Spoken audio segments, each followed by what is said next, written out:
Bonjour à tous. Donc, je vous remercie d'être présents ce soir. Moi, je suis Nathalie Clorec. J'étais jusqu'au 1er septembre dernier responsable de la division collectivité territoriale, donc au service études de l'INSEE. Et donc, j'ai changé de poste. C'est pour ça que Amandine Rodriguez est venue avec moi, parce qu'aujourd'hui, c'est elle qui occupe ce poste. Et moi, je viens plutôt, puisque j'étais chargée du pilotage de cette étude. Donc, pour vous présenter les principaux résultats. Donc, j'espère que vous n'hésiterez pas après à me poser toutes des questions, parce que, évidemment, je ne vais pas pouvoir entrer autant dans le détail que je voudrais au cours de cette présentation. Donc après, tous les échanges sont les bienvenus. Donc, effectivement, l'idée de cette étude, c'est une étude qui a regroupé en fait beaucoup de monde, parce qu'initialement c'est une démarche État-région, c'est-à-dire que l'État et la région avaient souhaité s'inscrire dans une démarche de moyen terme, dans une réflexion prospective. Donc il y a eu plusieurs publications tout au long de cette démarche. Donc c'est une démarche qui a commencé en 2004. Il y a eu une première publication d'abord sur la base de l'évolution de la population et de la population active, et puis quelles étaient les évolutions à venir dans les différents métiers. Et puis ensuite, le préfet de région comme le président du conseil régional avait souhaité développer deux axes de cette étude. Donc un axe plutôt orienté sur les services à la personne, donc qui a aussi donné lieu à une publication, mais là pas par l'INSEE. Et puis un axe sur l'appareil productif des Pays de la Loire, donc qui a donné lieu à cette publication, donc qui est présentée en dessous. Donc ces publications sont bien sûr indisponibles sur le site de l'INSEE, donc il y a un document assez épais et puis un document de synthèse un peu plus léger. Donc un des grands intérêts de cette étude, c'est le fait que c'est une démarche multipartenariale. C'est qu'il y a beaucoup de partenaires, donc on le voit sur la première page avec les logos de tous les gens qui ont participé. Donc c'était l'idée d'essayer de relier en même temps dans cette étude les aspects plus économiques avec un axe sur quels sont les moteurs de croissance des territoires ligériens, et puis des aspects plus sociaux autour de finalement ces moteurs de croissance, quelles sont les conséquences et quel type d'emploi ça génère derrière sur les territoires, et quelles sont les conséquences en matière d'organisation du territoire, en matière sociale, etc. Donc ça veut dire qu'on essaye dans cette publication, alors je dis bien on essaye, parce que du coup c'est un enjeu quand même compliqué, de faire des passerelles entre l'économique et le social, effectivement d'essayer d'aller vers quelque chose qui est plus proche un peu du développement durable. Donc c'est vrai que, en sens de l'INSEE, c'est une démarche qui est assez novatrice, parce que c'est vrai que l'INSEE a beaucoup l'habitude de faire des états des lieux qu'elle confronte pas toujours en fait à la vie réelle. Là, on a essayé dans cette démarche quand même d'avoir beaucoup d'échanges, donc avec des chefs d'entreprise, des acteurs de la sphère sociale, avec des acteurs assez variés, pour voir justement si finalement quelles étaient leur manière de voir l'avenir, et si finalement on pouvait avoir ces échanges-là, si on voyait des choses dans les statistiques. Alors ça nous a permis de faire pas mal de changements, c'est-à-dire que en fait on est tombé en plein milieu de la crise dans cette démarche prospective. Donc on voit que mener une démarche prospective en pleine période de crise, donc en même temps c'est quelque chose de très intéressant, parce qu'on se dit que quelque part il faut dépasser la crise et essayer d'aller plus loin vers quel est notre avenir plutôt à l'horizon 10-15 ans. Et en même temps on voit que quand on est dans la crise et qu'on est chef d'entreprise, on est plutôt le nez dans le guidon, et on a justement du mal à lever la tête puisqu'on essaye de survivre, de s'en sortir. Et donc on s'est rendu compte que c'était difficile en fait dans ce contexte de crise de mener une démarche prospective, et en même temps on a quand même réussi à trouver des interlocuteurs qui se sont dit oui, effectivement il faut quand même arriver à prendre du recul. Alors en termes statistiques, ça nous a conduit à faire une chose, c'est à essayer d'avoir les données et les séries les plus longues possibles, de se dire finalement quelles sont les grandes tendances des Pays de la Loire sur plutôt les 30 dernières années, et quelles sont vraiment les tendances de fond, les tendances qui vont pas être remises en question par la crise, même si on peut avoir des discussions sur le type de mutation qu'a pu impacter cette crise. Mais on a essayé justement d'intégrer en se disant quelles sont les tendances vraiment de fond et de très long terme. Donc au sens statistique, c'est quelque chose qui est pas facile à faire, parce qu'il y a régulièrement des changements de concept qui font que c'est une démarche particulière pour l'INSEE, et je pense que c'est le gros changement qui a été induit dans cette étude par les échanges qu'on a eus à l'extérieur. Donc il y a deux grandes parties dans cette étude, mais disons une première des choses qu'on n'a pas voulu rentrer dans les deux grandes parties. Donc la première partie, c'est sur le développement local de l'appareil productif. Donc l'idée, c'est d'expliciter les moteurs de la croissance locale, et puis que ce soit des moteurs internes ou des moteurs externes, donc avec la partie aussi échange extérieur. Une deuxième partie autour finalement du type de développement sur les territoires, et notamment de l'emploi, du type d'emploi qui peut exister sur les territoires, et des pressions qui peuvent aussi exister sur les différents territoires, aussi de l'organisation, bien sûr, entre lieu de vie et lieu de travail. Mais on a voulu d'abord, en préliminaire, essayer de regarder quelles étaient les évolutions qui allaient finalement impacter les facteurs de production d'appareils productifs. Donc on n'a pas voulu les traiter à l'intérieur des parties, les moteurs de croissance et l'emploi, parce qu'on s'est rendu compte que c'était des choses transversales et que c'était des éléments qui pouvaient impacter les différents moteurs de croissance et l'appareil productif de manière très variée. Donc on a mis dans ces enjeux transversaux 3 enjeux qu'on trouve qui ont des impacts très forts sur les facteurs de production. Donc un premier, c'est sur l'évolution de la population et puis le vieillissement à venir de la population, donc de la population en général et de la population active en particulier. Un deuxième qui est sur l'évolution du prix des matières premières énergétiques et les impacts et sur la filière de l'énergie, mais sur l'ensemble des filières des Pays de la Loire. Et puis un troisième qui est sur l'utilisation de la ressource foncière, puisqu'on considère que finalement ces 3 facteurs impactent fortement l'appareil productif ligérien, comme tous les appareils productifs. Donc on essaie de regarder d'abord finalement à l'horizon 2020 comment ces 3 impacts, qui nous ont semblé 3 impacts majeurs pour l'avenir, pourraient avoir des conséquences sur l'appareil productif. Donc pour la première partie, donc déjà les incidences du vieillissement. Donc, on sait bien, en 2020, alors c'est basé sur des projections de population qui sont un peu plus anciennes, mais bon, les grandes tendances restent là. À l'horizon 2020, on aurait 3,8 millions d'habitants, c'est-à-dire une augmentation de 11% de la population. Donc, ce qu'il faut voir, c'est qu'en fait, les Pays de la Loire, c'est une région que vous savez très dynamique. Donc, c'est 1% de croissance annuelle moyenne sur la période récente, donc 99-2006. Ça s'explique une grosse partie par les migrations, bien sûr, sur la zone littorale, mais aussi par une fécondité qui se porte assez bien. Et donc on sait que finalement on va avoir un maintien, une augmentation assez forte de la population à l'horizon 2020. Ça fait des grésillements. Bon. Alors aujourd'hui, ces projections ont été un peu remises à jour. On maintient, c'est-à-dire que l'idée que la population va continuer à augmenter assez fortement les Pays de la Loire. À l'horizon 2040, on aurait en Pays de la Loire, alors je n'ai pas noté de chiffre, mais c'est pas grave. On connaît donc une augmentation assez forte, sachant que la population aurait tendance à augmenter sur le même trend jusqu'à l'horizon 2025-2030 et puis ensuite à se stabiliser légèrement. Donc, je me sentais un peu concernée par Nantes Métropole, donc j'ai regardé un peu plus les chiffres de Nantes Métropole. Donc, on a à Nantes Métropole une croissance aussi assez forte, une croissance qui est un peu moins importante que dans les Pays de la Loire, puisqu'on est à 0,9% au lieu des 1% sur la période récente.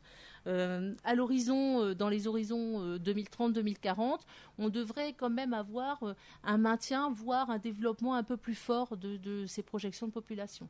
Donc on devrait avoir un renforcement au contraire de l'évolution de la population. Donc par contre, cette croissance de la population s'accompagne aussi un vieillissement. Donc l'âge moyen passerait de 38,9 ans en 99 à 41,4 ans en 2006. Donc, en 2020. Donc ça veut dire une augmentation quand même assez forte un vieillissement quand même assez prononcé.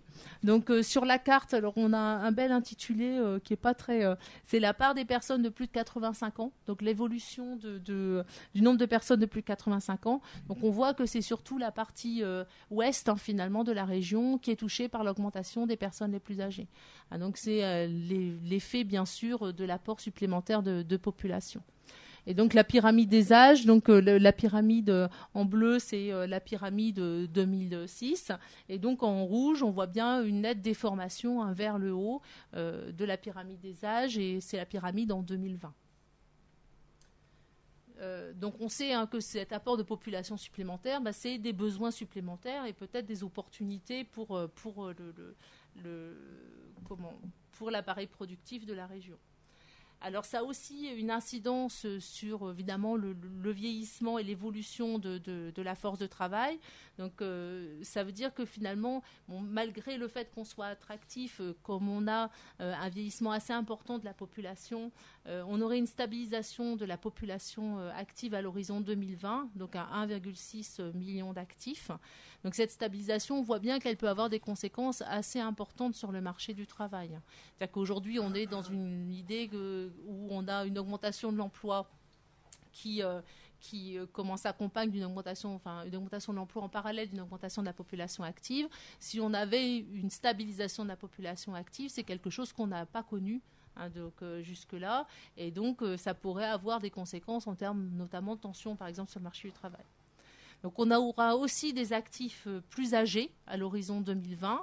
Et donc c'est finalement, face à ces actifs plus âgés, comment est-ce qu'on organise la transmission des connaissances, le transfert des entreprises, comment est-ce qu'on organise finalement une meilleure prise en compte, surtout dans une société où la part de l'emploi industriel est encore pas négligeable. Finalement, comment est-ce qu'on organise le travail de ces seniors, notamment en termes de pénibilité, etc. Donc on voit qu'il y a énormément de réflexions autour du vieillissement de la population et de la population active, et puis de ses impacts sur l'appareil productif. Alors le deuxième enjeu qui nous semblait très important, c'est sur l'énergie. On parle beaucoup de l'énergie, de l'augmentation, bien sûr, des matières premières énergétiques et surtout des hydrocarbures, des conséquences que ça peut avoir, bien sûr, sur les déplacements, sur le transport, sur les différentes filières.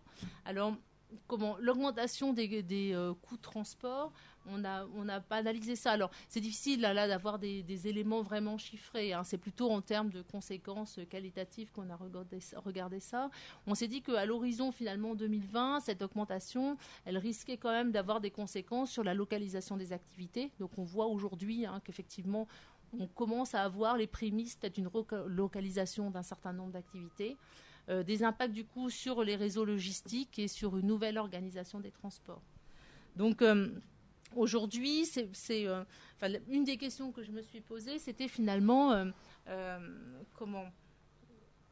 Alors c'est plutôt alors évidemment, donc là la région a des avantages certains, je dirais avec les développements des autoroutes de la mer par exemple, et qui permettent justement de faire de l'intermodalité ou qui devraient permettre de donner des atouts à la région sur cette relocalisation. Alors le deuxième point, c'était sur le développement des nouvelles filières énergétiques. Donc on se voit bien qu'à partir du moment où on sait qu'on a une région où, finalement, qui est assez dépendante énergétiquement de l'extérieur, finalement on a quand même intérêt à augmenter notre indépendance énergétique et donc à développer de nouvelles filières énergétiques. Donc on voit qu'aujourd'hui on a pas mal de projets qui sont orientés vers l'éolien marin, des choses comme ça, et du coup qui devraient nous donner un avantage a priori dans le développement de ces énergies-là. Donc finalement, on s'est aussi posé la question de l'impact. Donc on a un secteur énergétique traditionnel qui est assez important dans les Pays de la Loire, et on s'est demandé si finalement tous ces pressions sur le coût des hydrocarbures, ça pourrait avoir un impact sur cette filière traditionnelle. Et il n'est pas évident qu'à l'horizon, alors 2020 qui était l'horizon de notre étude, parce qu'il faut que ce soit une horizon dans lequel on pourrait se projeter au niveau économique, il n'est pas évident qu'à l'horizon 2020, finalement, cette pression sur les hydrocarbures, ça ait vraiment un impact sur la filière traditionnelle de l'énergie. On a aussi regardé finalement développer de nouvelles filières. C'est aussi autour de finalement réduire la consommation énergétique. Donc là aussi, on voit qu'on a pas mal d'atouts en Pays de la Loire avec les constructions en bois, des choses autour d'une meilleure isolation. Donc on a pas mal de réflexions sur l'habitat. Donc, la troisième ressource qui nous semblait importante, c'était la ressource foncière, bien sûr. Donc, on parle beaucoup du foncier quand on parle finalement des résidents et puis de l'habitat, finalement, en général, et de l'utilisation de la part du résidentiel par rapport de l'étalement finalement, de l'étalement urbain et de la répartition de l'habitat dans l'espace. On en parle assez peu quand on parle d'appareils productifs, alors que ça a quand même des conséquences assez fortes. Sur une filière qui est très représentée dans les Pays de la Loire, qui est bien sûr la filière agricole, où on sait bien que la déprise en termes fonciers peut avoir des impacts assez importants sur le territoire, mais aussi parce que on voit bien qu'à un moment, quand on réfléchit au type de développement de l'appareil productif, on doit aussi réfléchir au type de localisation.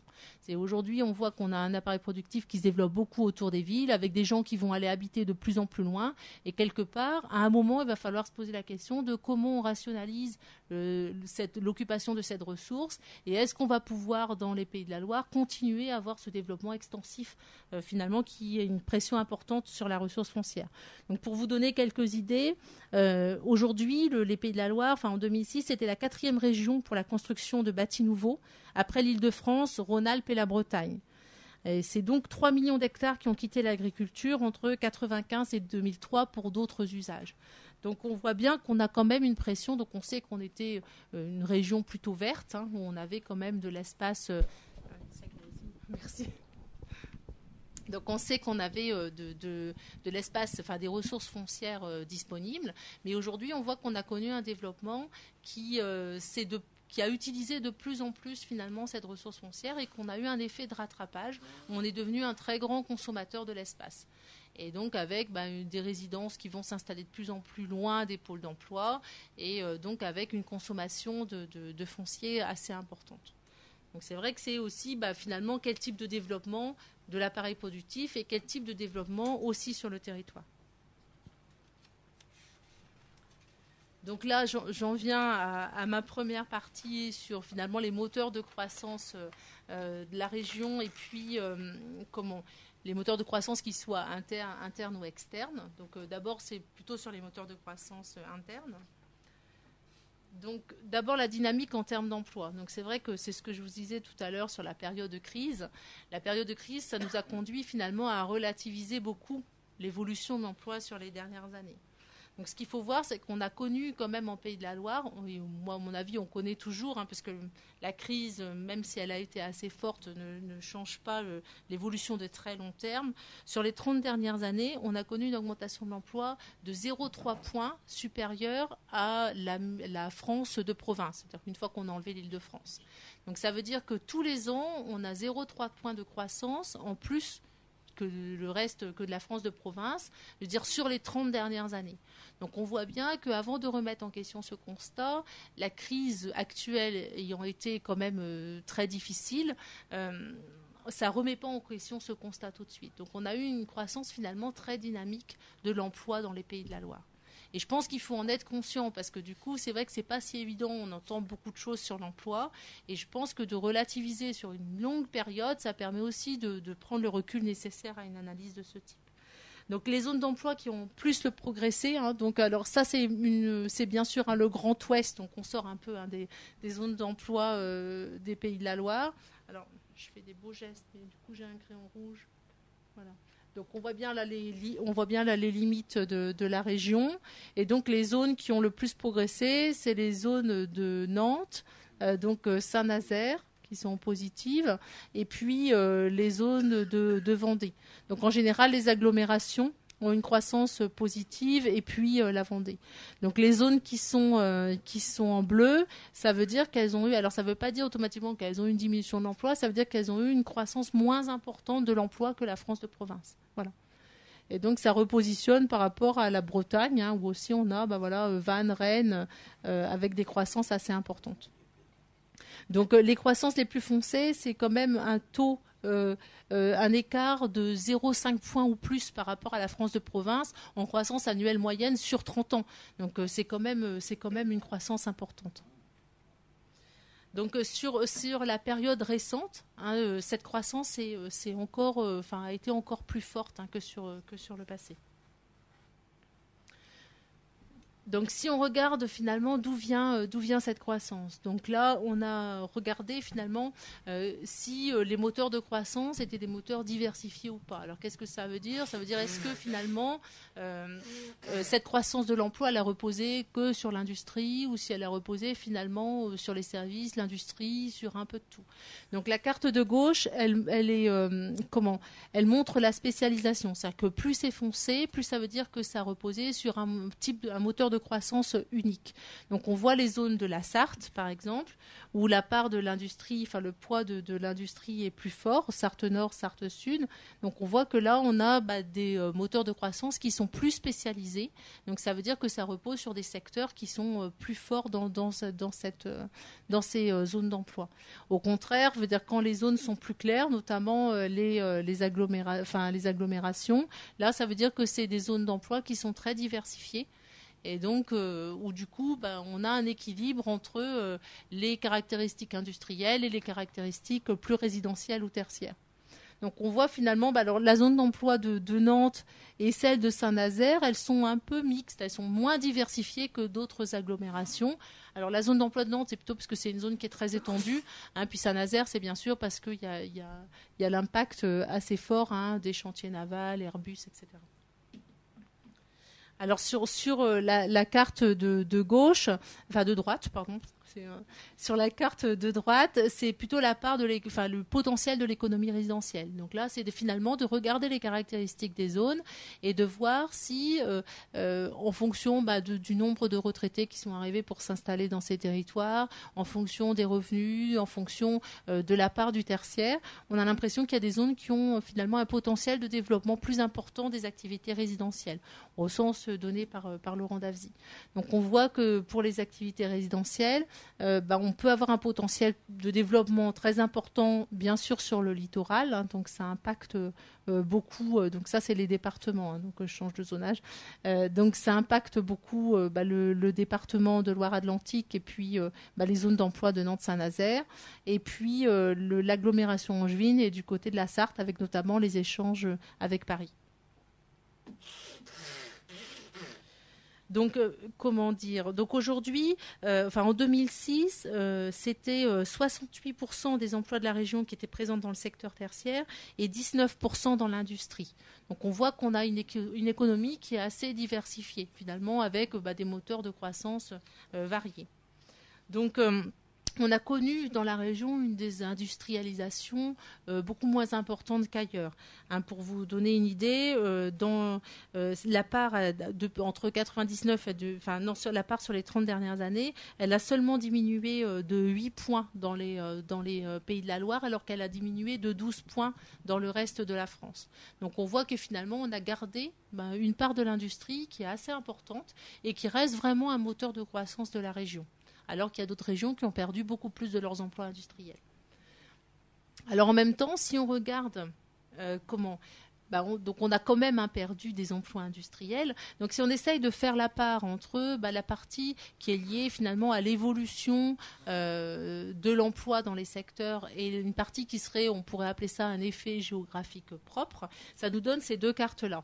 Donc c'est vrai que ça demande de se mettre dans une notion un peu théorique. Donc on a une carte de gauche là qui est l'effet structurel sur l'évolution de l'emploi. Donc là c'est de dire finalement si les secteurs évoluaient dans la région comme partout ailleurs, qu'est-ce que ça donnerait sur le territoire? Et se dire une fois qu'on a enlevé l'effet structurel, est-ce qu'il reste un effet géographique propre à la région? Voilà, un effet qui ne serait pas pris en compte juste dans la part de l'évolution du tertiaire ou dans la part de l'évolution de l'industrie. Donc on voit qu'effectivement, dans cet effet structurel, on a bien sûr l'évolution de l'industrie avec les zones d'emploi qui sont les plus industrielles, qui du coup ont une perte d'emploi dans l'industrie. Donc ça, c'est assez normal, en Vendée, en Sarthe, en Mayenne.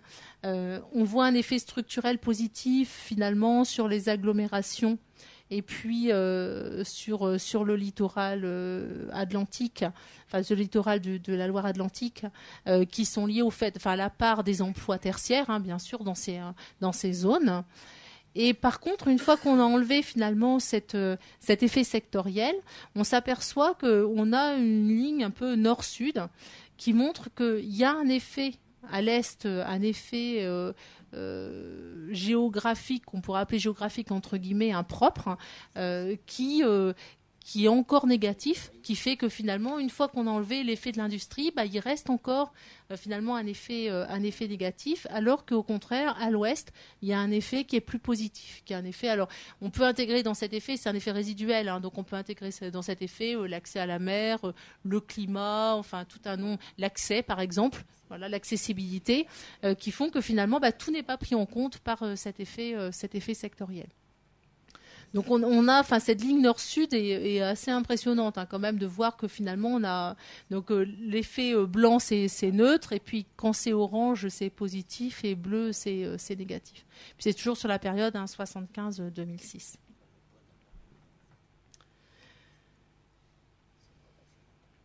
Donc après, quand on a regardé finalement les caractéristiques de la région, donc là, on a vu que c'est une région quand même assez équilibrée, hein, avec au sein finalement des territoires qui sont quand même variés, hein, avec des moteurs différents de croissance. Donc on voit bien que selon les territoires, c'est plus ou moins diversifié ou plus ou moins spécialisé. Les risques qui pèsent sur les différents territoires sont pas les mêmes, bien sûr.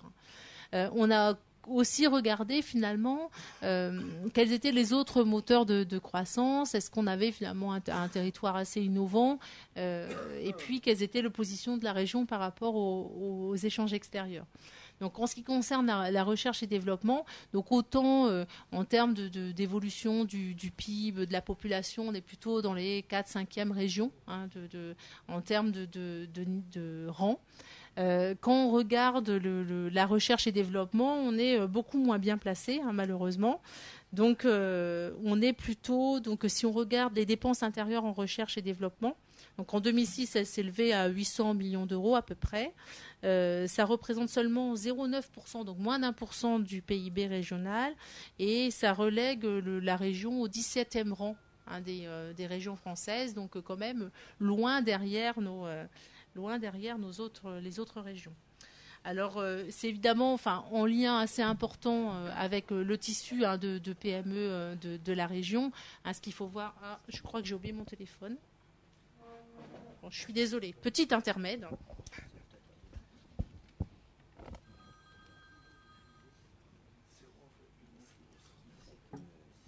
Voilà, donc je le mets sur veille, ça m'évitera de...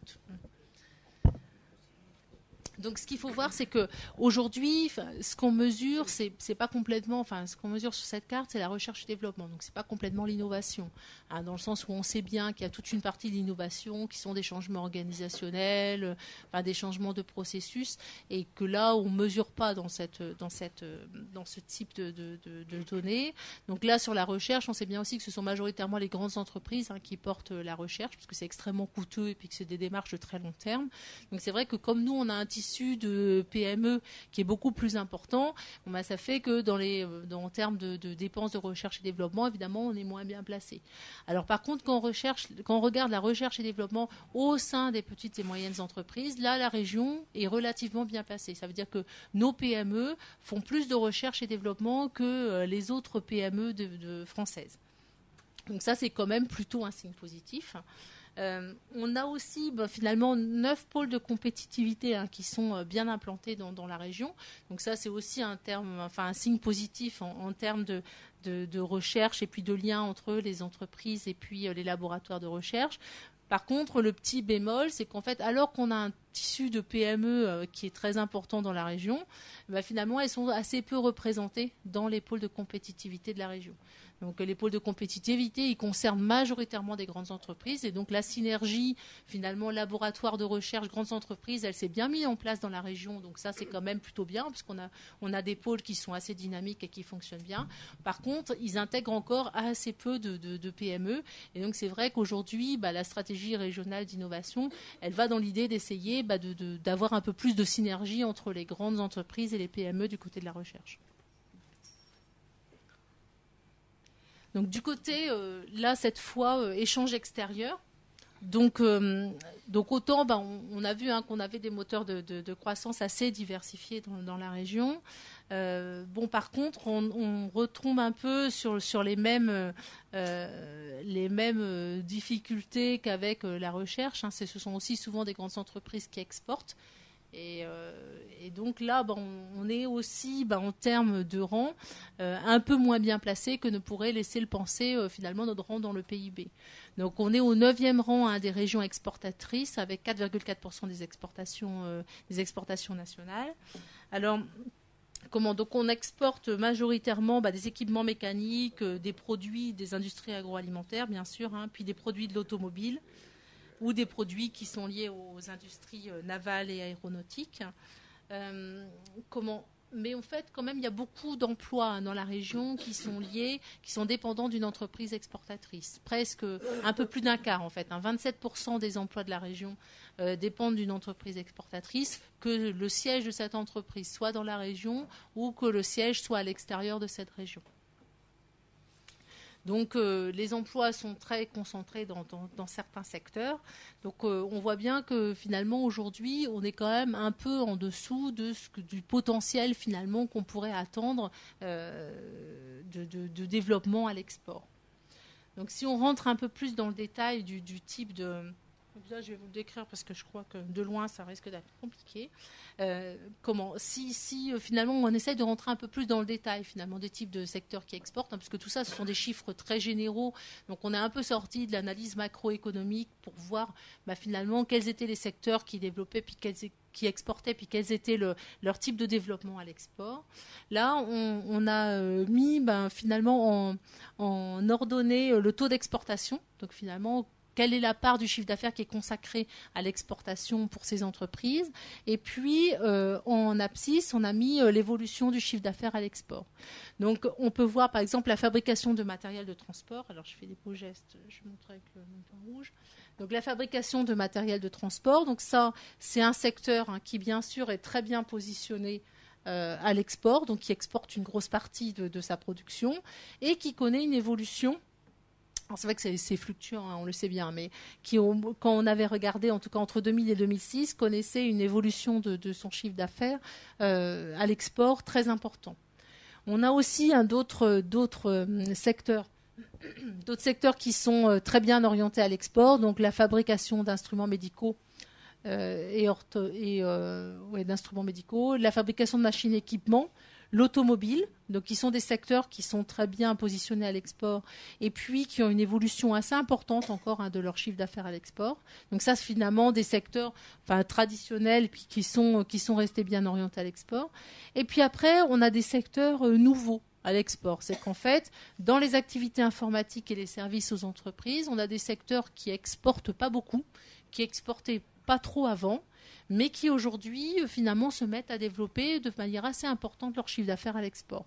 Donc on voit qu'on a quelque part un potentiel de développement des entreprises exportatrices dans la région.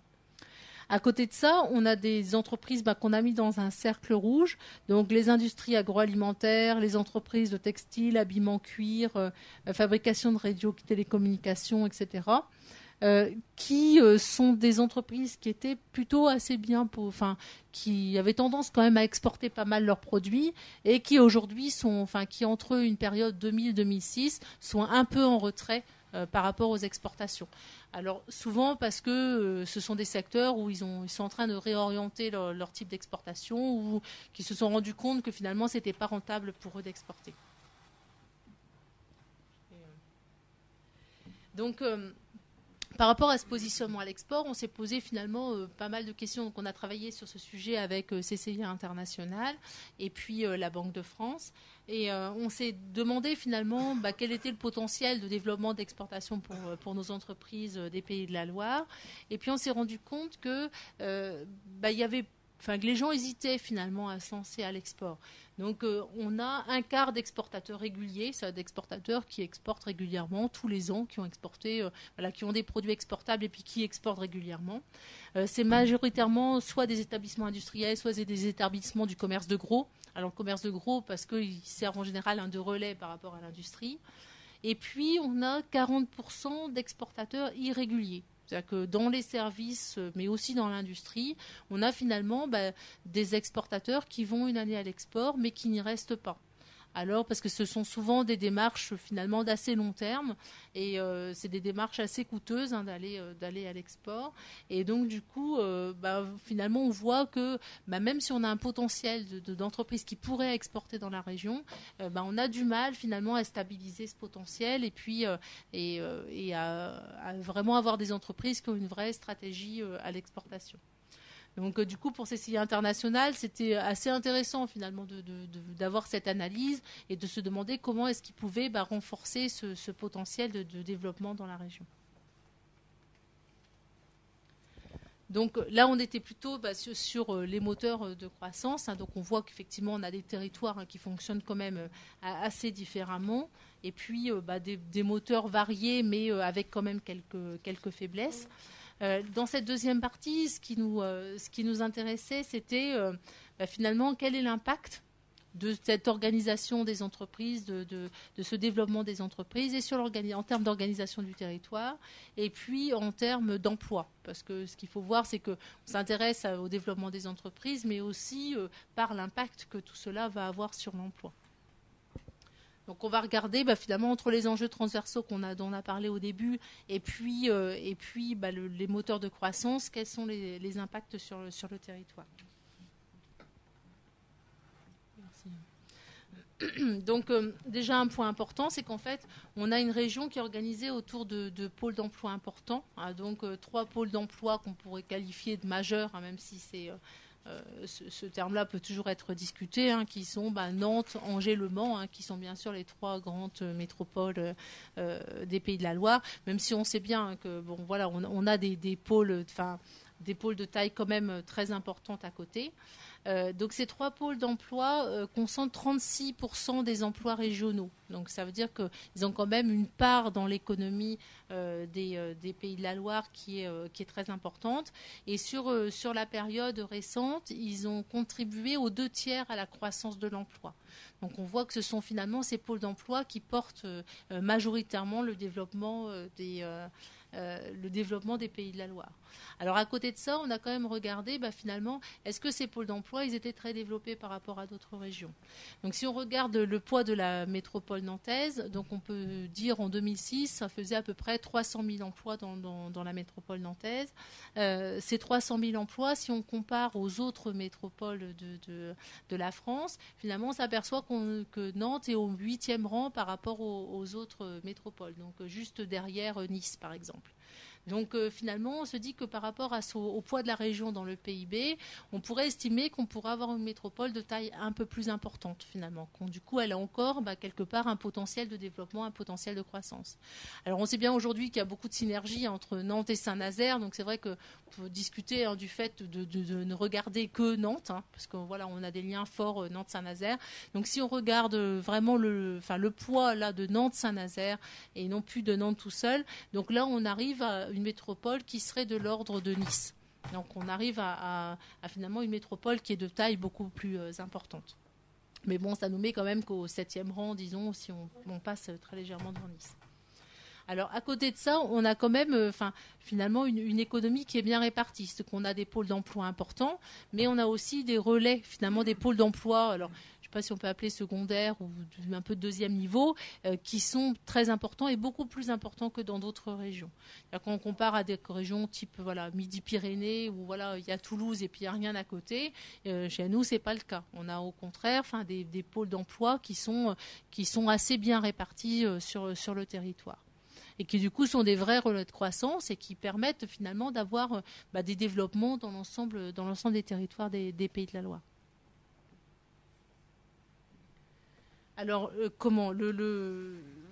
l'avantage finalement d'avoir ces zones-là, c'est qu'en fait, on a quand même un réseau d'infrastructures qui est bien structuré, qui est nécessaire finalement pour avoir ces relais d'emploi sur l'ensemble du territoire, et puis qui permet justement d'avoir des échanges et de répartir l'emploi sur l'ensemble du territoire. Alors malgré ça, on sait bien qu'on est un territoire qui est assez excentré, c'est-à-dire que par rapport au développement de la France en général et puis de l'Europe en particulier, on a un territoire qui est quand même excentré et du coup il faut qu'on arrive à compenser en développant développant d'autres infrastructures. Donc on a quand même des avantages, hein. On a le port autonome de Nantes-Saint-Nazaire, l'aéroport Nantes-Atlantique et peut-être le futur aéroport. On a un réseau ferroviaire qui, en termes de déplacement des voyageurs, est assez performant et puis en train de se développer avec notamment la LGV. Enfin bon. Donc on voit que finalement on a quand même des atouts qui peuvent arriver à réduire l'idée qu'effectivement la région est quand même un peu excentrée. Donc, c'est finalement cette organisation de l'espace, qu'est-ce que ça a comme conséquence? On sait un peu quand j'avais commencé à vous en parler sur le foncier au début de ma présentation, c'est que on a des pôles d'emploi qui sont assez bien répartis, mais on a aussi finalement un développement autour des grandes métropoles. Donc là, je vous disais que finalement, les métropoles Nantes, Angers, Le Mans, c'était celles qui avaient connu, qui avaient fait finalement les 2/3 de la croissance de l'emploi sur la période récente. Donc on le voit en termes de déplacement domicile-travail. Donc aujourd'hui, si vous regardez la carte, c'est avec la même échelle. Donc la carte de gauche, c'est la carte en 99 et la carte de droite, c'est la carte en 2006. Donc ce sont les distances parcourues par les gens pour aller entre leur lieu de résidence et leur lieu de travail. Donc on voit qu'on a une augmentation importante de finalement l'étalement urbain autour des agglomérations. Donc Nantes, bien sûr, avec un couloir important entre Nantes et Saint-Nazaire. Et puis autour d'Angers, Le Mans, Laval, un petit peu moins en Vendée. Mais on voit qu'on a un déplacement très important, voilà, Nantes-Saint-Nazaire, avec un déplacement des gens très fort. Donc ça veut dire qu'aujourd'hui, finalement, cette augmentation des pôles d'emploi, elle s'est accompagnée d'une augmentation aussi des déplacements très importante. Et par rapport aux contraintes qu'on a pu voir sur le foncier au début, on peut se poser la question de pouvoir poursuivre finalement ce type de développement avec des gens qui vont s'installer de plus en plus loin. Vu les contraintes qu'on a aussi en parallèle sur les hydrocarbures, c'est voilà. Que finalement, quel type de développement on veut pour la région? Est-ce qu'on veut continuer à avoir des pôles d'emploi qui se développent et puis du coup, où vont aller finalement loger les résidents et comment tout ça va s'organiser? Si on veut arriver à maintenir des pôles d'emploi étalés un peu partout dans la région, comment est-ce qu'on organise aussi les transports? Donc on voit qu'aujourd'hui, à l'horizon 10, 15 ans, 20 ans, l'avenir va être un peu compliqué finalement. C'est quel type de réseau on souhaite développer? Est-ce qu'on souhaite maintenir de l'emploi partout? Est-ce qu'on souhaite réaugmenter, redensifier un peu les zones urbaines pour que les gens finalement trouvent un lieu d'habitat plus proche de leur lieu d'emploi? Donc on voit que c'est toutes ces questions-là auxquelles on se retrouve confronté. Donc là, je bascule plutôt. Alors c'est vrai que je fais des transitions un peu compliquées. Donc là, c'était plutôt sur l'emploi. Donc c'était de dire, finalement, on a vu le type comment. On a vu finalement quels étaient les moteurs de croissance dans la région, quels étaient le potentiel de développement, donc que ce soit sur l'énergie, sur les exportations, des choses comme ça. Et puis finalement, on a vu aussi que y avait, disons, un certain nombre de pressions qui pouvaient arriver sur la région. Donc notamment en termes d'évolution de la population active. Donc on s'est dit que finalement, il y avait sans doute des secteurs qui étaient un peu plus sensibles, qui seraient à l'horizon 2020 un peu plus sensibles à cette évolution de la population active. Et qu'on risquait, si on arrivait à développer tous les moteurs de croissance comme on espère bien, puis tout notre potentiel de croissance, puisqu'on est quand même sur une dynamique très forte, finalement, cette dynamique, à un moment, on risquait d'avoir des tensions assez fortes sur l'emploi. Donc on a regardé les secteurs où on pourrait avoir des tensions assez importantes. Donc dans l'industrie et le bâtiment, par exemple. Donc sur la période 98-2007, donc c'est une période quand même de 10 ans, finalement les secteurs qui étaient le plus touchés, qui avaient le plus connu une pression. Donc des pressions dans le passé qui pourraient revenir dans l'avenir. Donc notamment dans le bâtiment, l'électricité, la mécanique, le travail des métaux, les matériaux souples. Donc ça, ce sont finalement des domaines où aujourd'hui, les entreprises sur les 10 dernières années ont eu plus de mal à recruter. Et finalement, si on connaît une stabilisation de la population active à l'horizon 2020, on imagine que ces secteurs-là sont aussi des secteurs qui pourront être pénalisés en termes de croissance. Alors souvent, c'est des tensions qui sont liées au manque de main-d'œuvre, c'est-à-dire que c'est en fait des formations qui ne sont pas complètes aujourd'hui, et puis à la pénibilité dans ces métiers. Je veux dire qu'il y a des métiers qui sont durs physiquement.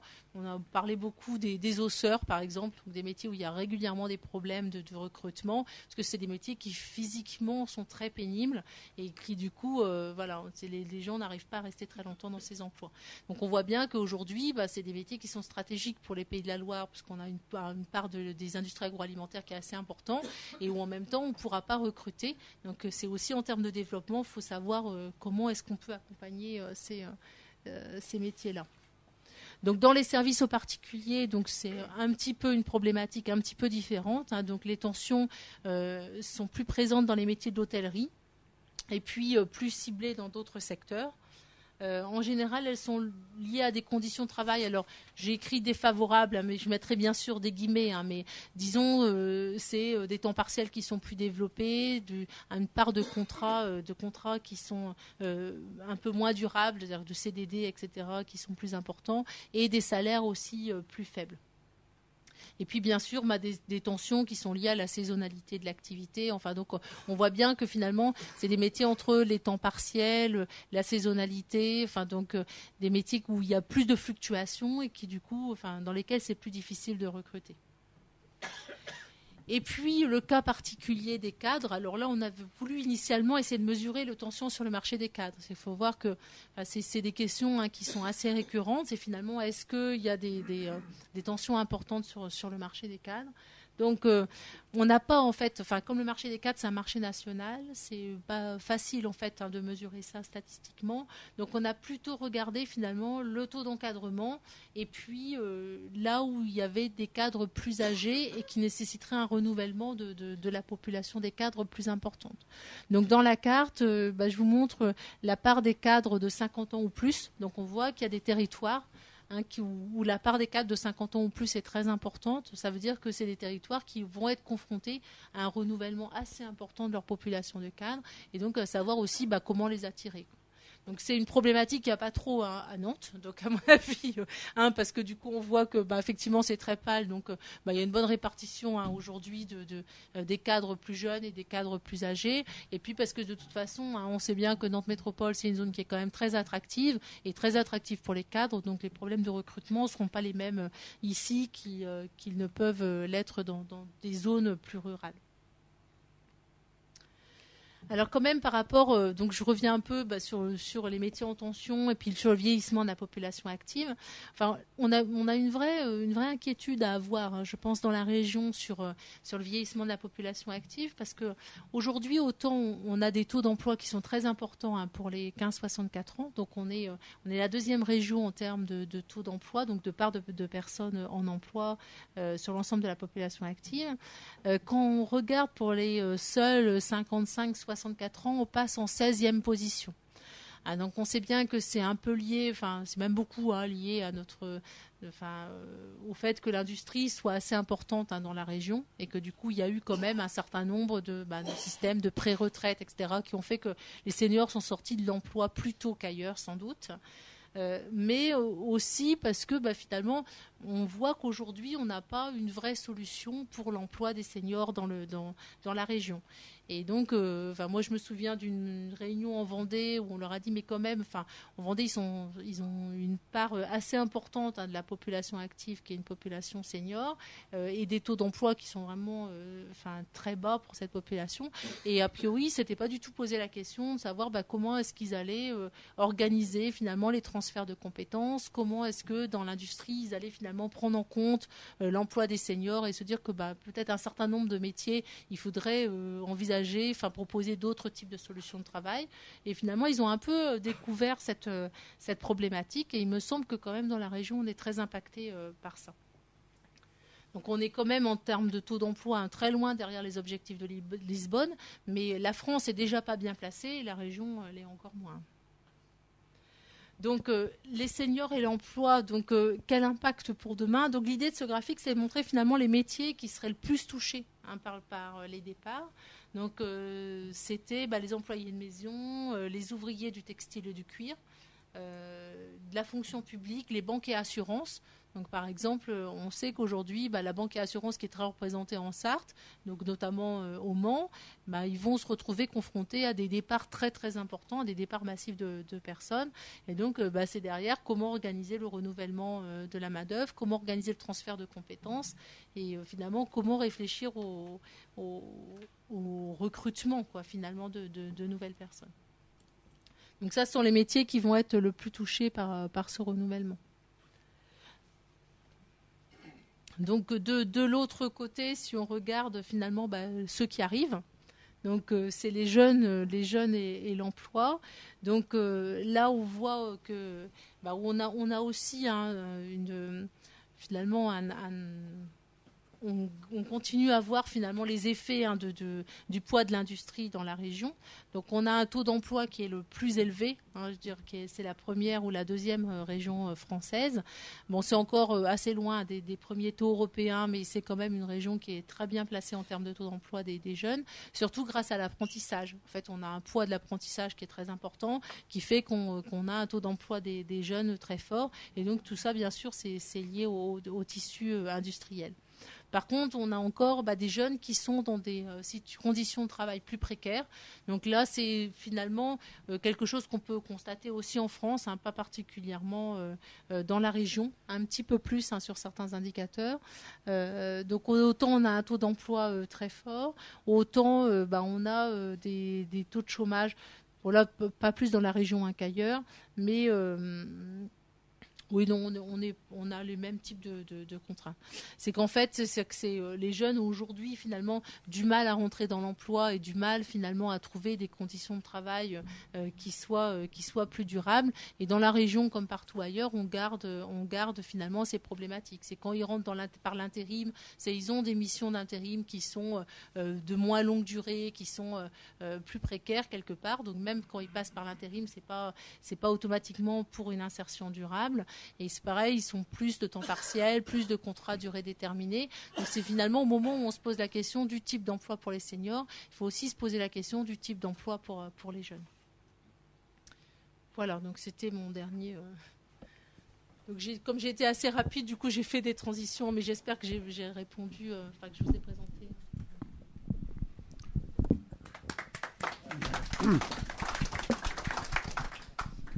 Bien, Madame, d'abord, merci de savoir nous rendre attractifs et intéressants une science qui est celle de la statistique, qui n'est pas forcément pour le citoyen abordable comme ça, et de le ramener à des réalités concrètes. Bon, alors, je vais passer la parole. Je vais vous passer la parole parce que pour les questions et des précisions, mais moi j'ai une observation là qui me venait à l'esprit en vous entendant. On sait bien que les éléments statistiques, finalement, c'est le passé, c'est-à-dire que vous prenez les éléments de ce qui s'est réalisé dans le temps et on essaie d'en faire une interprétation. Alors on voit, il y a un certain nombre de choses, et vous avez rappelé, il y a des tendances lourdes, vieillissement de la population, effectivement, et il est là, et on peut en tirer des enseignements pour demain. Mais je trouve que on n'identifie peut-être pas suffisamment quels sont des éléments nouveaux. Et en particulier, là je voyais qu'en gros les statistiques s'arrêtaient à 2006. On sait bien le temps de les recueillir, de les analyser, etc. Mais quand on voit l'accélération, et moi c'est une réflexion que je me fais, dans l'accélération des phénomènes dans les dernières années, là, où il y a des choses qui viennent percuter, en particulier sur les problèmes de population, je pense à ce qu'on connaissait peu dans notre région, l'immigration, quoi. Alors, on entendait à la radio les Tunisiens là qui partaient de chez eux, etc. Mais est-ce que d'éléments comme ça, on est capable aujourd'hui de dire il y a de nouveaux indicateurs qu'on n'avait pas par le passé et qu'on devrait prendre en compte pour interpréter ou essayer de se projeter un peu dans l'avenir. Voilà un peu une des réflexions que je me faisais en vous entendant. Bon, maintenant, oui, si vous peut-être répondre, mais vous ne pouvez pas répondre. C'est vrai que c'est une question difficile. Je pense que vous avez raison sur les transformations actuelles. C'est pour ça que je dis qu'on avait essayé de dépasser un peu ça, veut dire en prenant du très long terme en fait. Parce que du coup, on a eu beaucoup ces réflexions sur la crise et en même temps, on voit que même si ça s'arrête à 2006, aujourd'hui, on aurait peut-être des statistiques 2008, parce que du coup, l'étude, le temps de la publier, elle est un peu. Mais en même temps, si on rajoutait 2-3 ans d'analyse, ça ne changerait pas l'évolution générale. Alors après, moi ce que je pense, c'est qu'effectivement, sur les nouveaux indicateurs, le système statistique est un peu long à évoluer. Il y a aujourd'hui beaucoup de réflexions grâce au Conseil national de l'information statistique, justement sur des indicateurs plus orientés développement durable. Donc on a aujourd'hui aussi une étude en cours, justement sur quels sont les indicateurs qui vont plus dans le sens d'un développement plus durable, autour du PIB vert, des choses comme ça. Donc il y a des réflexions du système statistique pour intégrer d'autres notions. Parce que c'est vrai qu'on voit bien qu'il y a toute une quantité de choses qu'on n'intègre pas bien, notamment sur le monde associatif. Je veux dire, on sait bien que voilà, c'est une richesse nouvelle, on sait bien qu'on a beaucoup d'associations qui se développent. Aujourd'hui, c'est des choses sur lesquelles on n'a pas d'informations statistiques, qui sont plus prises en compte quand on parle de développement durable, mais voilà, il faut le temps que le système statistique évolue. Donc je pense qu'il y a des choses qui vont se mettre en place et qui sont en train de se mettre en place, mais bon, c'est toujours assez long. Et puis la grande difficulté, c'est d'avoir du recul. C'est-à-dire qu'on voit bien que quand on parle de développement durable, il y a, le seuil qu'on voudra atteindre, mais il y a aussi l'évolution, la tendance. Comment est-ce qu'on y arrive? Et du coup, au moment où on crée un nouvel indicateur, en fait, il faudrait pouvoir avoir 20 ans de recul sur cet indicateur, et ce qu'en général, on n'a pas, quoi. Donc... Bien.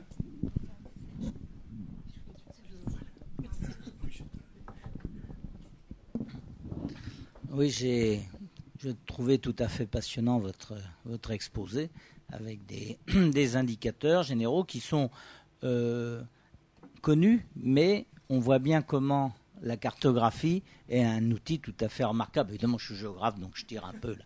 Mais je l'ai toujours un peu. Et là, vos cartes sont spectaculaires. Et notamment, il y a une des cartes, là, elle est très intéressante sur la notion de territoire et sur les effets géographiques. Et l'effet géographique, votre carte, je ne sais pas si vous pouvez la remettre, mais on voit bien comment il y a finalement 3 zones. C'était en orange. Ouais. Oui, vous voyez celle de droite. Regardez un petit peu. Alors, à la fois, on voit bien comment ce phénomène de périphérie, parce qu'on l'a dit, peut être un élément positif à un moment donné. Enfin, on pourrait discuter, etc. Mais, et puis le rôle de Paris de l'autre côté, enfin de l'agglomération parisienne qui est bien connue sur le Mans. Donc, ça, c'est une carte synthétique, c'est compliqué à analyser, bien entendu, mais on le perçoit un petit peu. Ça ne veut pas dire que dans la région nantaise, bien entendu, avec Airbus, etc., on se resitue dans les données générales, mais ça, c'est aussi une des caractéristiques. Mais il y avait plusieurs études qui avaient été faites aussi sur les métropoles, sur la spécificité des emplois et la diversité des emplois. Et ça m'avait frappé, c'était Saint-Nazaire, où on voyait bien que finalement Saint-Nazaire n'a pas eu la crise qu'on lui prévoyait, ça, avec l'effondrement de forme industrielle, parce qu'il y a d'autres activités, à la fois dans l'industrie, mais du tertiaire qui s'est développé, et que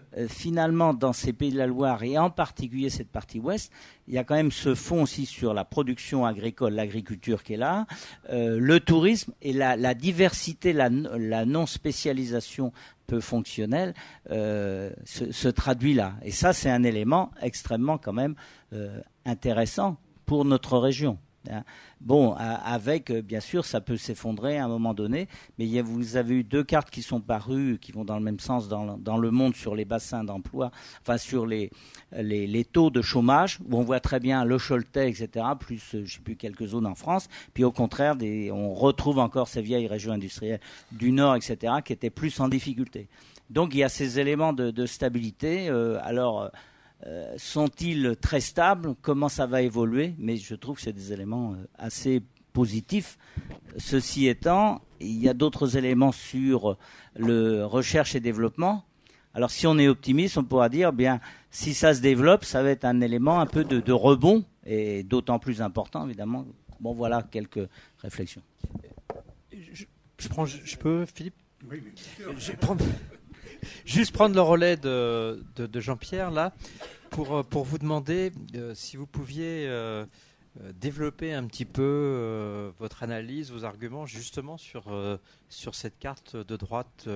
En ce qui me concerne, qui m'a surpris parce que spontanément, je ne l'aurais pas vu comme ça, notamment sur tout le secteur de Saint-Nazaire, de la presqu'île, je ne l'aurais pas vu comme ça. Je ne l'aurais pas vu comme ça. Je pensais que, parce qu'on est aussi dans des réflexions autour du développement de l'axe de coopération Nantes-Rennes, on voit bien sur la carte que vous avez présentée sur l'augmentation des déplacements domicile-travail, qu'effectivement sur un axe vers le nord, c'est fort. Mais par contre, là, il y a un impact sur l'emploi. Oui, on voit bien là, on voit bien l'axe, un axe qui va vers le nord. Et par contre, si on revient à la carte précédente, là, on est plutôt en zone bleue. Alors, est-ce que vous pouvez pour nous, comme ça, nous en dire un peu plus sur la différenciation de ces trois zones, la blanche, la bleue et le faiblement positif. Comment ça s'explique selon vous? C'est une question difficile, mais alors déjà je voudrais en fait dans la carte sur les déplacements, la maille géographique est beaucoup plus fine. Donc effectivement, alors on doit être par commune. Donc on voit du coup des limites qui sont un peu différentes dans la carte par zone d'emploi. Alors on a eu beaucoup de réflexions sur quel zonage on choisit. Donc les géographes connaissent bien ces problèmes. Donc on avait choisi la zone d'emploi parce que finalement ça nous semblait une maille intermédiaire qui nous permettait statistiquement d'avoir une certaine transversalité sur les thèmes. Donc, mais on voit que du coup ça a d'autres contraintes.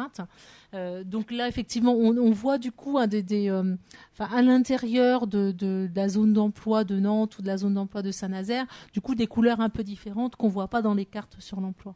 Donc après, on voit bien que sur une carte comme celle-là, l'idée, c'est que les gens habitent dans ces zones, mais les gens n'y travaillent pas. C'est qu'en fait, c'est quand même des zones plutôt résidentielles, quoi. Donc, et la question, c'est aussi de savoir est-ce qu'ils y consomment.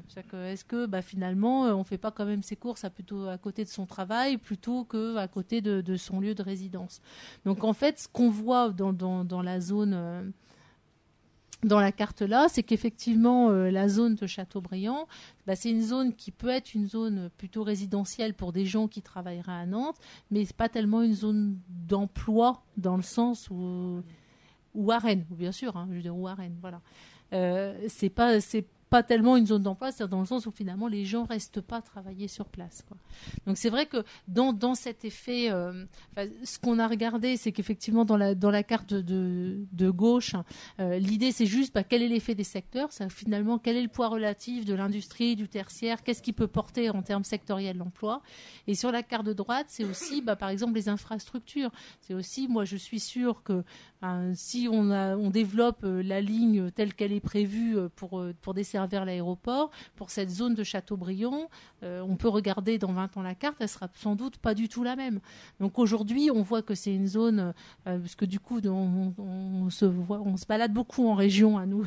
Donc à l'INSEE, on a régulièrement l'habitude d'aller à Châteaubriand. C'est pas très facile en fait d'y aller, ni de Nantes. Alors de Rennes, je sais pas trop, mais a priori les trains c'est un peu compliqué. Voilà. Donc on met quand même un certain temps pour y aller. Donc on voit que voilà ces zones-là finalement du type Châteaubriand ou la Mayenne. Bon, alors la Mayenne, elle est plus proche de Rennes, ça c'est sûr qu'on voit bien qu'on a finalement des déplacements beaucoup plus faciles vers la zone rennaise. C'est vrai que des déplacements de Nantes qui sont quand même beaucoup plus compliqués, et Châteaubriand aussi. Donc je pense que dans cet effet géographique, il y a l'effet climat, littoral, accès à la mer, etc. Voilà, une certaine attractivité où les gens finalement ils aiment bien aller s'installer sur la côte, profiter de la mer, mais on a aussi une partie accessibilité finalement. C'est quel type de de transport, comment est-ce qu'on y va. Et dans les développements des territoires, ça compte beaucoup dans finalement l'implantation des entreprises, dans quel type d'équipement. Donc on a aussi mis par ailleurs des cartes sur les équipements dans la publication, mais donc on voit bien que finalement une entreprise qui veut s'implanter, elle se dit voilà, est-ce que j'ai l'infrastructure routière pour pouvoir y aller? Est-ce que je vais avoir les équipements? Est-ce que je vais pouvoir recruter la main-d'œuvre sur place? Donc on voit bien que les cartes qu'on regardait sur l'emploi des cadres, c'est ça finalement, c'est quel type de problématique, comment est-ce que je recrute des cadres? On a fait des études sur l'aval où on voit bien que voilà, je veux avoir des médecins qui s'installent dans mon territoire, finalement il y a aussi la femme du médecin qui a besoin de travailler, donc est-ce qu'elle va trouver l'emploi localement? Voilà. Donc on voit qu'il y a une problématique finalement de maintien de la main-d'œuvre sur le territoire et puis d'arriver à faire implanter des entreprises nouvelles. Et donc Châteaubriand, même si du coup il est un peu coincé quand même, c'est un peu comme les zones des Mauges, etc. Je veux dire, c'est des zones qui sont finalement coincées entre deux métropoles et qui ont du mal à trouver un dynamisme propre. En fait, qui ont du mal à se dire oui, moi aussi je tire mon épingle du jeu. Et comme on voit que Le Mans a du mal à s'en sortir par rapport à une zone parisienne qui a tendance à gonfler, on voit que finalement Châteaubriand, il n'est pas évident qu'il s'en sorte bien dans la métropolisation nantraine, quoi. Et dans les Mauges, il y a d'autres phénomènes qu'on voit très bien sur les cartes publiées dans le monde. C'est le phénomène Choletais. Bonjour, Jean Rialan. Je voudrais vous parler de l'aéronautique parce que l'aéronautique sur les cartes que vous nous avez présentées, elles sont comprises en termes d'emploi, mais en termes de production, quand on regarde les cartes, c'est l'Île-de-France et Midi-Pyrénées qui sont les régions les plus exportatrices. Les avions sont terminés à Hambourg ou à Toulouse, mais comment pourrait-on prendre la part de production de la Loire-Atlantique dans le coût d'un avion exporté?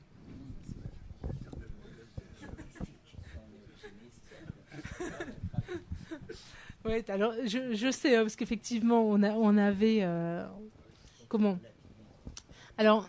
Comment dire, quand on a, dans les cartes sur les exportations, en fait, quand on a pris les 27% d'emplois qui dépendent d'une entreprise exportatrice, on a bien les emplois qui sont liés à Airbus, à l'aéronautique. Parce que là, du coup, que le siège soit ici ou ailleurs, etc., on a bien regardé dans les établissements, la part qui était localisée. Voilà.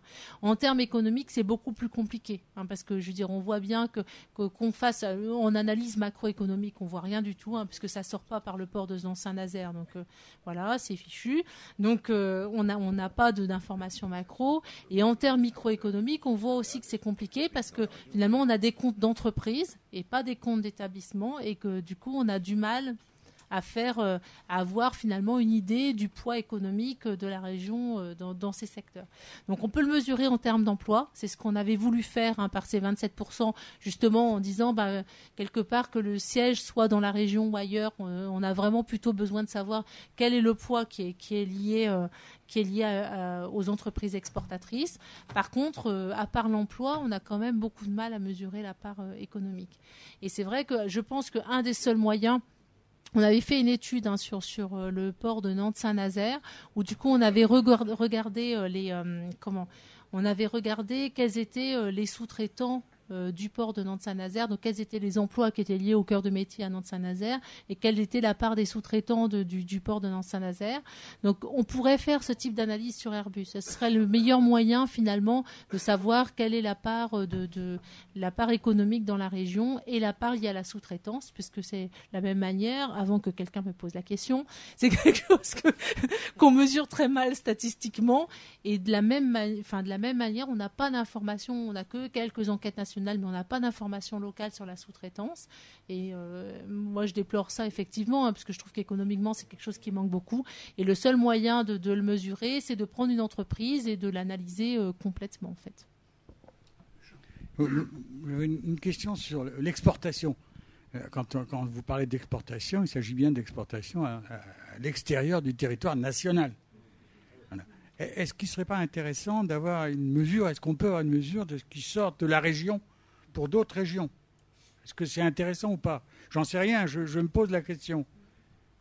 En matière agroalimentaire, il semble qu'on soit une région fournisseur de nourriture. Ça a quoi comme impact? Je ne sais pas. Je me pose la question. Je ne sais pas du tout si c'est intéressant, si c'est important. Et par ailleurs, sur l'évolution démographique, quand vous avancez le chiffre de 11%, j'ai retenu ça d'ici 2020, de croissance de la population, vous intégrez l'allongement de la durée de vie dedans. Hein, d'accord, merci.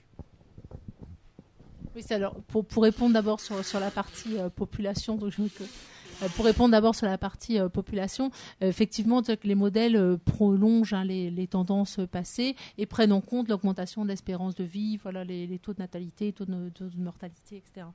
Alors, sur les exportations entre les régions, on a eu effectivement cette question. C'est des échanges qui sont, même à l'INSEE en général, assez importants parce qu'à l'INSEE, il y a beaucoup de débats sur, finalement, est-ce qu'on peut mesurer le poids économique d'une région? Quelle est finalement la signification d'un PIB dans une région? Voilà. Sachant que effectivement tous les échanges avec l'extérieur, on a du mal à les mesurer. Puis du coup, c'est une région, elle n'est pas autonome, quoi. Donc on peut pas la mesurer comme un pays.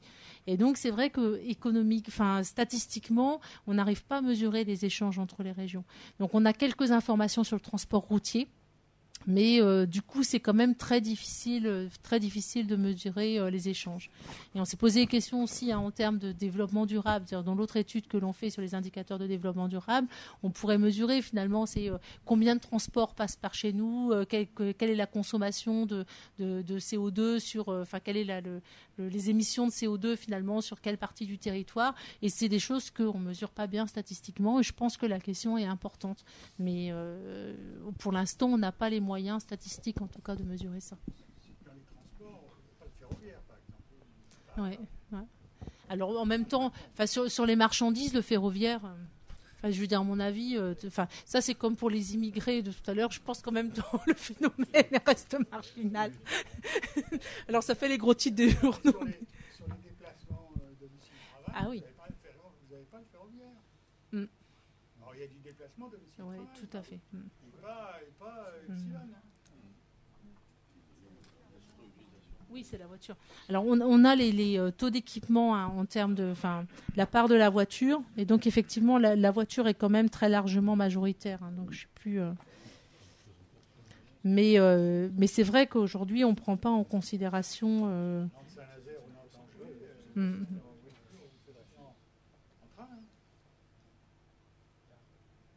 Donc, je sais pas, je dois l'avoir quelque part.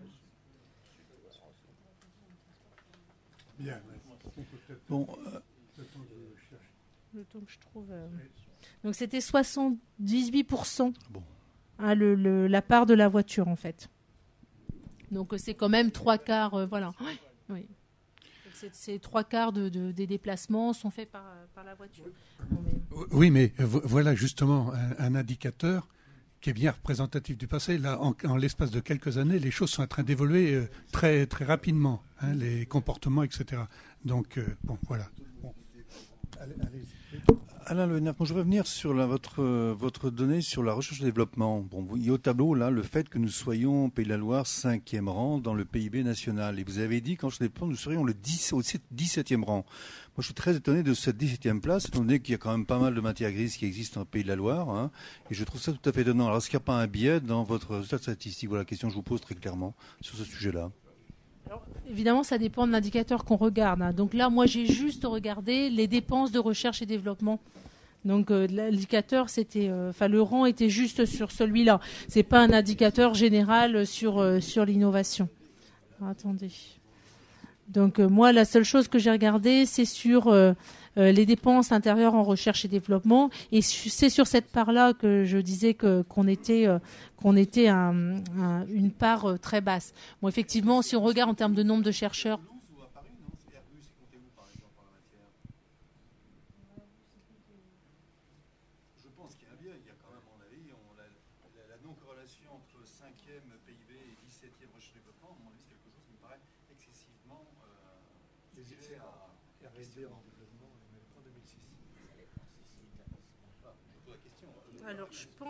Effectivement, je pense que c'est des dépenses d'entreprise. Donc, je pense que par exemple, Airbus n'est pas compté. Enfin, est compté. Alors, je sais pas où est le siège.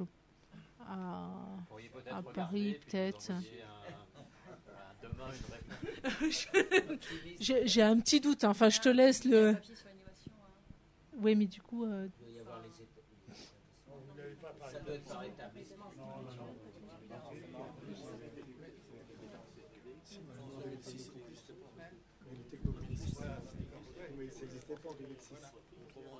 Donc, alors, effectivement, oui. Alors, il y a un document. Alors, comme je vous disais, hein, du coup, moi, j'ai changé de poste il y a quand même plus de 8 mois, là. Donc, du coup, j'ai pas regardé les derniers tout derrière. Enfin, sur la population, j'avais bien regardé, mais il y a un papier qui est ressorti récemment sur l'innovation. Donc, je pense qu'il, du coup, donne des éléments qui sont un peu différents. Surtout que ça prend en considération d'autres choses. C'est-à-dire que là, ce que je disais, c'est que dans cette étude, l'enquête sur l'innovation n'était pas encore disponible hein, quand on a fait cette étude-là. C'est vraiment la partie recherche. Donc, du coup, c'est une toute petite partie innovation, finalement. Et l'innovation, elle inclut quand même largement d'autres choses. Donc, je pense qu'effectivement, il faudrait regarder l'étude sur l'innovation qui a été publiée par l'INSEE. Mais c'est vrai que moi, j'ai pas regardé précisément.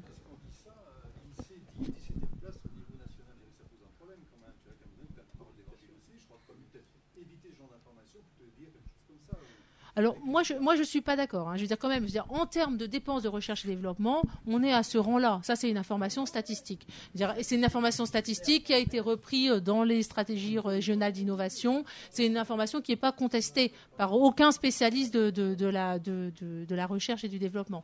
Donc, je pense que cette information-là, elle n'est pas contestable en soi. Ce qu'on peut contester, c'est plutôt le concept, c'est-à-dire d'utiliser le concept de la recherche et développement comme étant une approximation de l'innovation. Et c'est en ce sens-là que je suis d'accord avec vous. C'est-à-dire qu'on est bien au 17e rang en termes de recherche, ça pose des questions. Le fait que les PME ne soient pas intégrées dans les pôles de compétitivité, ça pose des questions. Je veux dire, surtout dans un tissu de PME qui est quand même très important. Donc ça pose quand même les questions autour de la recherche-développement qui sont un peu différentes. Alors, je ne rentre pas trop dans le détail, mais qui sont sur, finalement, quel est le poids des Pays de la Loire en termes de sièges et en termes de sièges d'entreprise. Ça veut dire qu'aujourd'hui, on a un tissu de PME, PMI. On a aujourd'hui des fois des grandes PME, mais qui sont rachetées par des groupes étrangers. Donc, on peut parler notamment du terme de transport dans la Vendée, etc. Donc, on voit bien que finalement, quel est finalement l'avenir de notre tissu de PMU, PMI dans un contexte de mondialisation importante. Et aujourd'hui, le poids de la recherche et développement dans la région, c'est quand même ça que ça montre. C'est finalement comment est-ce qu'on va arriver à attirer des grands groupes dans la région. C'est finalement est-ce qu'on a des marges de développement sur des secteurs qui sont aujourd'hui des secteurs où il y a des grands groupes industriels. Et finalement, on voit que notre poids en termes de sièges et de grands groupes industriels, il n'est pas très important. Et c'est ça qu'on voit dans la recherche et développement aussi. Alors après, l'innovation, c'est un peu d'autre chose parce que je suis quand même d'accord qu'effectivement l'indicateur sur la recherche et développement, du coup, c'est un pis-aller de l'indicateur sur l'innovation parce que ça ne donne pas d'éléments sur finalement comment la recherche et développement est transmise au sein du tissu de PME. Donc non, mais je vois bien. Mais ce que je propose, allez-y. Oui, moi c'était pas très loin de ça, mais vu d'une autre manière, c'est-à-dire c'est à partir de jeunes, emploi et formation. Est-ce qu'il n'y aurait pas à creuser, là, quand on parle de l'appareil productif, sur le niveau de relation que l'université et l'école, d'une manière générale, a avec le tissu industriel dans d'autres régions par rapport à d'autres régions? C'est-à-dire que moi, je n'y vois pas clair. Est-ce qu'on est en avance? Est-ce qu'on est identique aux autres régions de France? Est-ce qu'on est supérieur?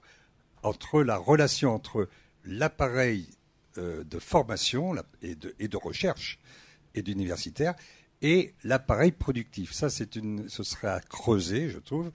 Surtout que ce serait à creuser dans la mesure où, s'il n'est pas développé, les jeunes qui se forment dans notre région a tendance à fuir autre part, soit dans d'autres régions, soit à l'extérieur, à l'étranger. Donc, comment l'appareil productif retient-il les enfants du pays, d'une part, ou bien ceux qui viennent se former chez nous? Voilà, en gros, quand on parle d'appareil productif, pour moi, l'essentiel, c'est les ressources humaines. Et donc, voilà. Alors sur la répartition finalement des formations dans la région, on sait bien aujourd'hui qu'on a une part plus importante des CAP, BEP qu'ailleurs, parce qu'en lien avec le tissu industriel, et qu'effectivement on a moins de diplômés du supérieur. Donc Voilà, donc donc du coup, ça c'est vrai que c'est quand même relativement adapté. En même temps, sur les diplômés du supérieur, c'est ce que je disais sur les cadres, c'est qu'aujourd'hui c'est un marché national les cadres. C'est qu'aujourd'hui c'est pas parce que un cadre va se former dans un endroit qu'il va y rester et y faire sa vie. Donc parce qu'on a eu beaucoup de discussions autour de finalement, est-ce qu'on a besoin de développer des universités partout, quoi, en gros, ou est-ce qu'au contraire il faut des pôles universitaires localisés? Parce qu'on voit bien que dans certains territoires où il manque de cadres, où il manque finalement de main-d'œuvre qualifiée, ils auraient tendance à se dire finalement on n'a qu'à développer notre filière de formation. Et on se rend compte que quand même la synergie elle n'est pas si simple et que le lien finalement emploi-formation il n'est pas si simple non plus. Et on a eu aussi beaucoup de discussions sur finalement comment adapter l'appareil de formation par rapport à l'emploi. Et moi je me souviens d'avoir eu des échanges avec le rectorat à ce sujet-là qui me disait à un moment les chantiers navals avaient besoin finalement d'une main-d'œuvre qualifiée. Alors, je sais plus, je connais pas bien les métiers, mais ils avaient besoin d'un type de formation. Donc le rectorat avait mis en place des formations pour les chantiers navals au moment où ils avaient besoin de cet emploi. Et donc le temps de mettre en place la formation, de former les gens, etc. Finalement, comme c'est des chantiers navals, l'activité est partie et les gens sont arrivés sur le marché du travail pour répondre à ce besoin-là en particulier. Et c'était trop tard. Les chantiers n'en avaient plus besoin. Donc aujourd'hui, on voit que finalement ce lien il est quand même difficile à faire, quoi. Et du coup c'est de la même manière on pourrait se demander si on n'a pas besoin finalement d'avoir est-ce qu'on a besoin d'avoir des formations qui sont adaptées au tissu productif, ou est-ce qu'on a besoin justement seulement d'avoir finalement une visibilité du type de formation. Mais c'est bien, je vois que ça c'est Oui, nous devons travailler et réfléchir sur un problème, sur une question de développement, de projet territorial pour la métropole, voire l'aire urbaine, puisqu'on a le droit de déborder. Alors moi, je vous interrogerai sur ce plan-là à propos justement de la non-correspondance entre les bassins d'emploi et les bassins de vie à ce niveau-là et à cette échelle-là. Est-ce qu'il y a moyen de les mesurer, de mesurer cette non-correspondance entre les lieux où l'on travaille et les lieux où l'on vit? Et éventuellement, donc, comment s'en inspirer de cette analyse éventuelle pour une politique d'aménagement du territoire et d'urbanisme?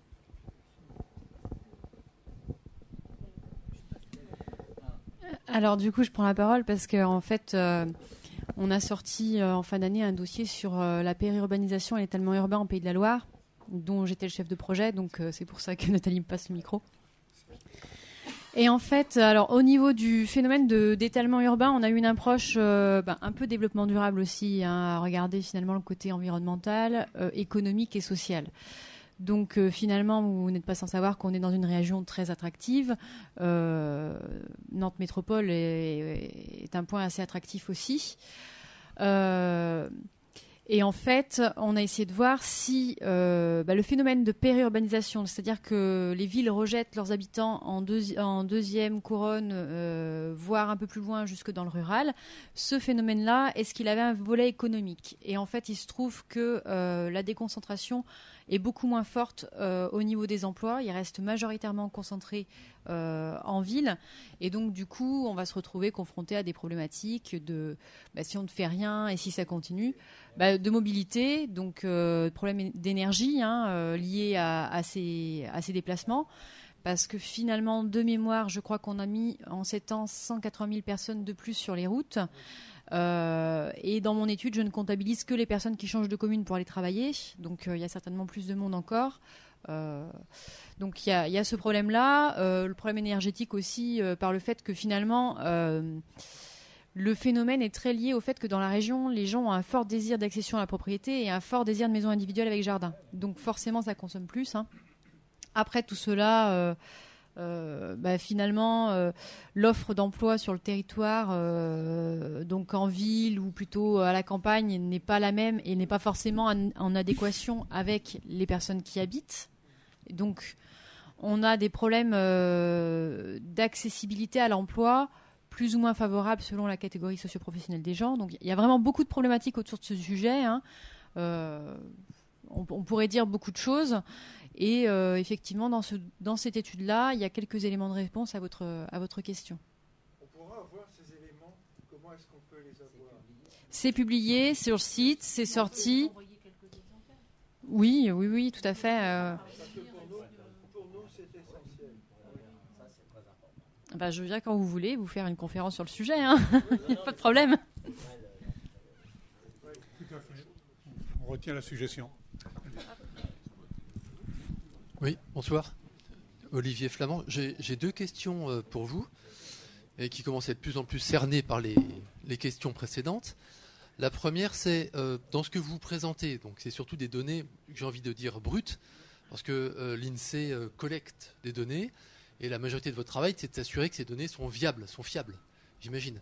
Puis après, vous nous présentez ça spécialement, mais est-ce que c'est pas intéressant d'essayer de croiser les données et d'essayer de chercher des corrélations ?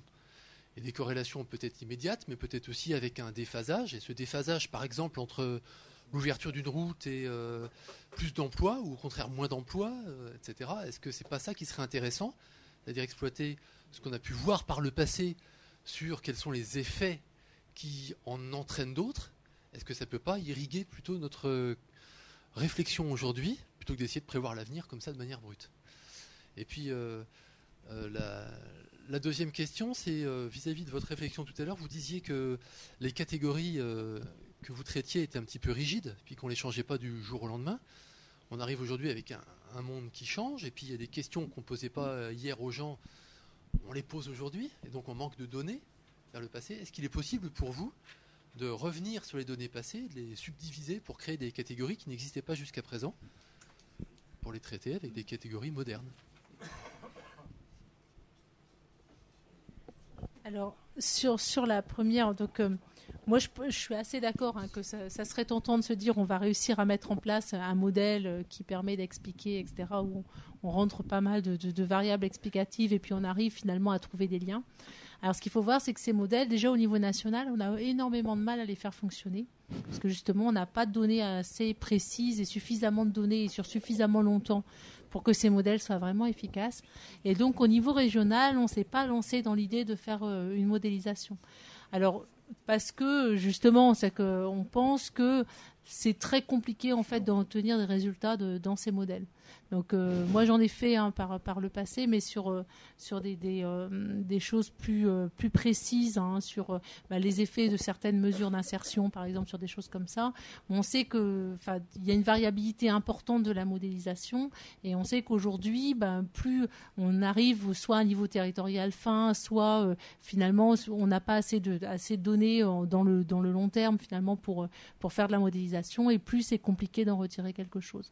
Donc effectivement, là dans cette étude, c'était pas notre objet. C'est que l'idée, c'était que plutôt, on n'a pas dans cette étude utilisé que des données de l'INSEE. Donc, par exemple, les données sur la recherche sont pas du tout des données de l'INSEE, c'est des données du ministère de la Recherche.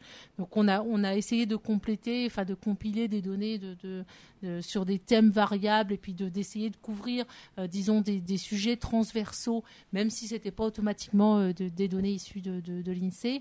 Par contre, on n'est pas rentré dans l'idée d'une modélisation, puisqu'on se rend compte que déjà d'avoir des données comparables sur la même période de temps, sur les mêmes zonages géographiques, déjà c'est compliqué en fait. Et donc après, on n'est pas rentré dans l'idée de faire un modèle. Alors sur l'idée de traiter les données, alors je suis assez d'accord que ça serait bien d'avoir des nouveaux indicateurs, etc. Mais alors du coup, là par exemple, sur l'exercice, rien que sur l'évolution de l'emploi, c'est-à-dire qu'on peut dire que l'évolution de l'emploi, c'est un indicateur qu'on devrait connaître facilement. Voilà. Et puis on devrait, sur l'évolution de l'emploi, avoir finalement du long terme, connaître bien cet indicateur-là, être capable de quantifier l'évolution de l'emploi. On dit que c'est simple, l'évolution de l'emploi. En fait, c'est pas simple du tout, quoi. D'accord. En fait, rien que pour essayer d'estimer l'évolution de l'emploi sur 30 ans, il a fallu regarder différents recensements. Donc, on voit qu'on a changé de concept, parce qu'effectivement, avec le nouveau recensement, on a voulu prendre en compte des concepts différents. Donc, les concepts d'emploi, ils ont été complètement modifiés.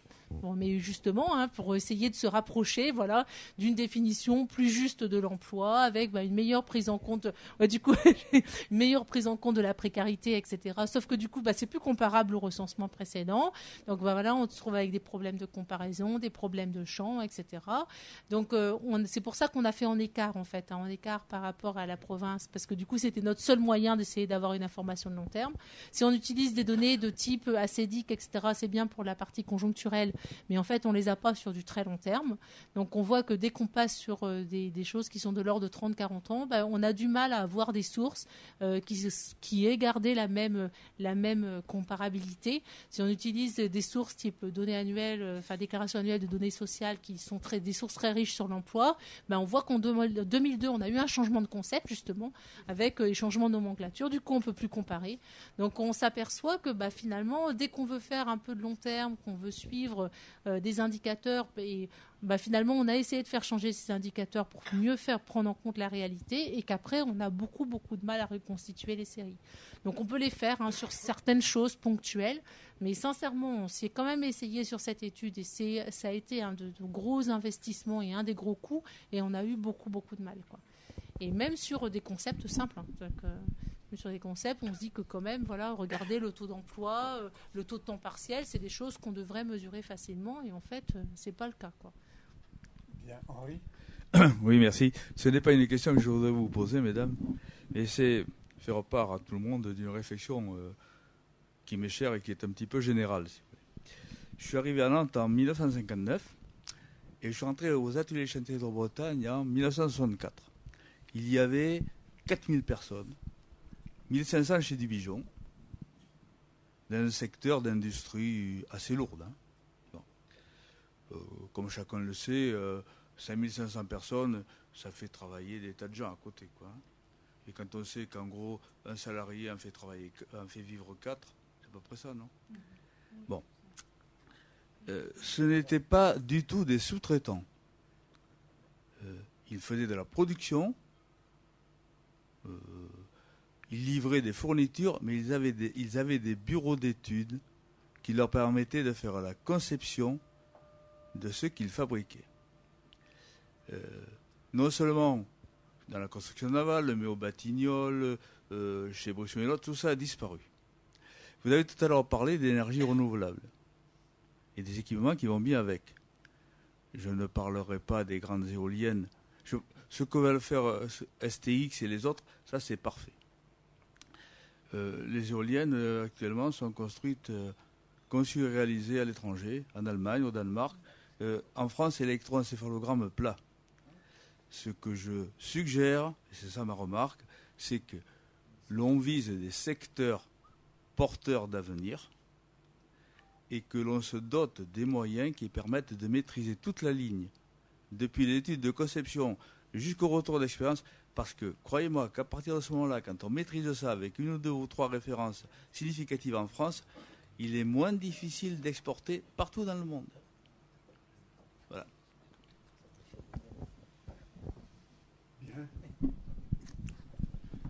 Bonsoir, Bruno Dehaye.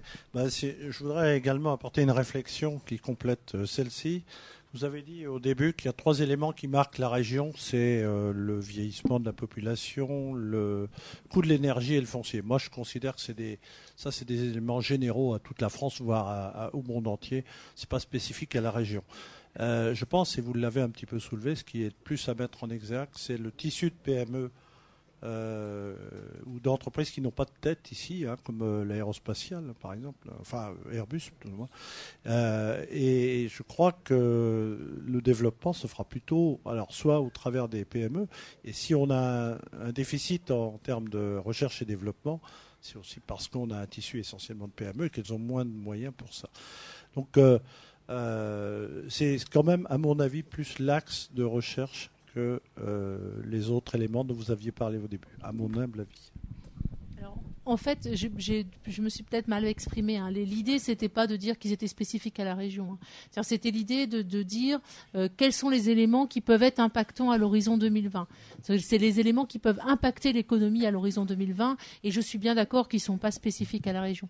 Mais il nous semblait quand même difficile d'essayer d'imaginer les transformations de l'appareil productif sans parler du coup de ces éléments-là.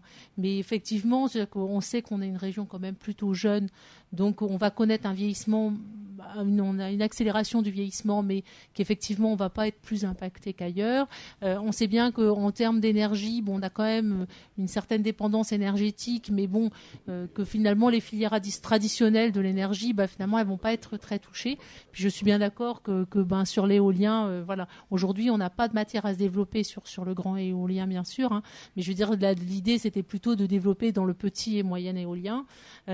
Mais du coup, on a regardé quelles étaient les spécificités de la région dans ces 3 axes, mais je suis d'accord que c'est pas que c'est pas spécifique à la région, que ces 3 enjeux-là sont pas spécifiques à la région. Oui, moi c'est plutôt une incitation pour les amis qui sont présents ici, c'est de les inciter à s'abonner à la newsletter de l'INSEE des Pays de la Loire, parce que pour la suivre depuis longtemps, vous avez parlé de l'étude sur l'innovation. Moi je l'ai regardée avec beaucoup d'intérêt et elle confirme, même si on peut discuter des indicateurs, elle confirme quand même que pour les PME, le niveau de recherche-développement, on est quand même en décalage pour les raisons que vous avez indiquées par rapport à d'autres régions. Mais c'est une étude, d'autant plus que vous faites des 4 pages de synthèse qui sont bien faites. C'est une étude intéressante. De même, l'étude sur la périurbanisation et l'étalement urbain est intéressante. Donc, je vous invite à vous abonner à la newsletter. Je fais de votre pub, mais enfin, c'est parce que j'y trouve de l'intérêt. Merci beaucoup. Et ma question à l'INSEE, est-ce que l'INSEE, sur des questions un peu plus précises qu'on se pose ici au Conseil de développement de notre métropole, est-ce qu'on pourrait faire des choses ensemble ? Alors en fait... Est-ce qu'on pourrait, avec vous, regarder plus précisément telle ou telle question ? On peut discuter de tout cela, hein, il suffit de prendre rendez-vous avec moi en fait. Nous, on a un programme de travail qui se détermine quand même, je dirais, 6 bons mois à l'avance, voire un peu plus parfois, parce qu'en fait, nos moyens sont plutôt réduits finalement, hein, parce que je ne sais pas si vous visualisez l'établissement de l'INSEE sur l'île de Nantes, qui est assez imposant, mais... les moyens dévolus à ces travaux d'études dans la région, on doit être 25 personnes pour faire ça. Donc c'est pour ça que ça contraint nos possibilités, mais il est clair qu'on est tout à fait ouvert à la discussion. Et c'est finalement chacune de ces études que vous avez citées, elles sont nées de discussions parce qu'on ne fait rien tout seul. On ne travaille pas du tout en autosaisine, on ne travaille qu'en partenariat. Voilà, donc des partenariats, on fait des conventions de partenariat avec les personnes intéressées, les personnes qui viennent nous soumettre leur sujet, parce que notre but premier, c'est quand même d'éclairer le débat public, et donc on ne fait pas ça tout seul, on le fait en partenariat avec des acteurs publics en région qui viennent nous exprimer leurs besoins d'études. Voilà, donc c'est pour ça que je vous dis, ça passe par un rendez-vous, hein, et puis on discute de vos problématiques. Je vous dirai ce qui est possible de faire ou de pas faire, hein, parce qu'on n'a pas forcément réponse à tout. On est limité par le champ de nos sources statistiques et nos moyens. Mais bon, après, derrière, une fois qu'on s'est inscrit dans ce processus, dans notre calendrier de travail, les choses se font à coup sûr. Je pense que, nous, on a vraiment tout intérêt justement à s'élargir un peu et à travailler avec des personnes qui ne sont pas complètement des statisticiens. C'est-à-dire que chacun apporte sa compétence en fait pour qu'on arrive à se compléter et aussi à mieux cerner les statistiques et évidemment parce qu'on s'aperçoit toujours qu'il y a les limites des statistiques de l'observation et que c'est bien de le confronter aussi à d'autres choses, quoi. Oui, c'est une remarque. Sur les déplacements, j'ai bien écouté à un moment donné, vous avez dit, mais on voit l'axe vers Rennes, Nantes pour les déplacements, les migrations, les possibilités, développement d'emploi, et puis pour les gens d'aller à droite ou à gauche. Et là, vous dites, oui, alors justement, avec le développement, la présence de l'aéroport, ça va permettre, et s'il y a des nouvelles formes de liaison, ça va transformer un petit peu les choses. Alors, évidemment, là, c'est un petit peu du pain béni par rapport à certaines des réflexions que j'ai pu avoir moi-même. Parce que, effectivement, on attend que l'aéroport soit construit pour dire, grâce à ces équipements, on va avoir des effets induits, etc. Et là, c'est quand même un sacré problème. Je crois que l'INSEE peut contribuer, comme d'autres, au niveau de la réflexion, parce que, en fait, je n'insiste pas sur l'aéroport, un autre débat, mais sur les axes, justement, de transport ou de liaison lourds et efficaces, et notamment le réseau ferroviaire, entre Rennes et Nantes, mais moi, ça c'est une vieille idée, on y a travaillé à certains moments, nous, à l'Institut de géographie, c'est-à-dire qu'un axe Rennes-Nantes, Bordeaux, un développement avec un investissement lourd, notamment ferré, etc., c'est clair que là, on avait un axe potentiel d'aménagement du territoire. On a parlé des autoroutes des estuaires, mais autour de cet axe ferré, rapide, etc., enfin, efficace, alors qu'on est en partie en train de le fermer, puisqu'on passe par Tours et tout. Enfin, maintenant, bon, c'est ça. Donc là, véritablement, c'est la liaison entre des études que vous évoquez et qu'on voit à partir de la cartographie, et puis d'autre part, les décisions qu'on peut prendre, c'est-à-dire de vraies décisions d'aménagement du territoire. Or là, il y a une lacune, il y a un problème. Effectivement, une partie de vos études montre très bien ces axes et développements. Ça me fait rebondir aussi sur la question de la périurbanisation, mais vous l'avez bien évoqué, c'est-à-dire là, en fonction de l'évolution, on en avait parlé ici, sur l'évolution du prix du pétrole, c'est vrai que là, on peut avoir des difficultés. Dans combien de temps, etc., ça c'est une grosse interrogation, parce qu'il y a 15 ans, j'avais fait un cours là-dessus, en DEA, et on s'était posé des questions à un moment. Bon, après, tout est retombé puisque le prix du pétrole a baissé, effectivement, mais l'impact sur les salariés, sur le problème du niveau d'emploi, c'est des thèmes très importants qui vont nous revenir, je pense, à la figure probablement assez rapidement, mais peut-être pas, auquel cas ce serait très bien, mais enfin, voilà.